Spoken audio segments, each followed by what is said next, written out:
Confirm කරගන්න, එහෙම නැත්නම් තහවුරු කරගන්න, ෂුවර් කරගන්න මෙන්න මේ වගේ දෙයක් ඉංග්‍රීසි වලදී කියන්න ඕනේ වුණොත් අපි පාවිච්චි කරන යෙදුම මොකක්ද කියලා අද මේ වීඩියෝ එකකින් ඉගෙන ගමු.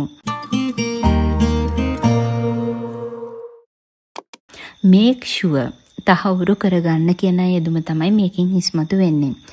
හිතන්නකෝ මෙන්න මේ වගේ අවස්ථාවක් ඔයා කාට හරි කියනවා එක්සෑම් එකට කලින් මේ පාඩම ඔයාට හොඳටම පුළුවන්ද කියලා කන්ෆර්ම් කරගන්න කියලා. එතකොට make sure කියන යෙදුම තමයි අපි පාවිච්චි කරන්නේ. මම මුංචි උදාහරණ ටිකක් මෙතන දීලා තියෙනවා. Make sure that you are reading the correct book.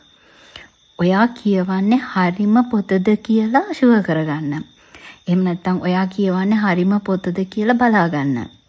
Make sure that. Make sure කියලා කියන්නේ තහවුරු කරගන්න. That ඒක මොකද තහවුරු කරගන්න කියලා කියන්නේ you are reading the correct book. ඔයා කියවනවා හරි පොත. You are reading කියලා කියන්නේ ඔයා කියවනවා කියන එක. The correct book කියව නිවැරදි පොත. දැන් බලන්න you are reading the correct book කියන එක අපි make sure that කියන යෙදුමත් එක්ක එකතු කරාම දිග වාක්‍යයක් වගේ පෙනුනට හරි සරල තේරුමක් ඉස්මතු වෙන්නේ. ඔයා කියවන්නේ හරිම පොතද කියලා බලන්න. මේක තමයි තේරුම. ඊළඟට make sure that you can teach them about the topic. ඔයාට හරියට මේගොල්ලන්ට උගන්වන්න පුළුවන්ද කියලා බලා ගන්න.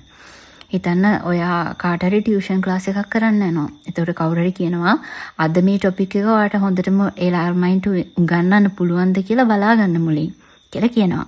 එතකොට you can teach them. ඔයාට ඒගොල්ලන්ට උගන්වන්න පුළුවන්. about the topic. topic එක ගැන. ඔයාට දරුවන්ට ටොපික් එක ගැන ඉගන්නන්න පුළුවන් කියලා කියනවා. ඒකට make sure that කියන කොටස එකතු කරාම ඒ ක්‍රියාව පුළුවන්ද කියලා තහවුරු කරගන්න කියන අර්ථය ඉස්මතු වෙනවා. ඊළඟ උදාහරණය make sure that your passport is with you. ඔයාගේ passport එක ඔයා ළඟද තියෙන්නේ කියලා බලා ගන්න.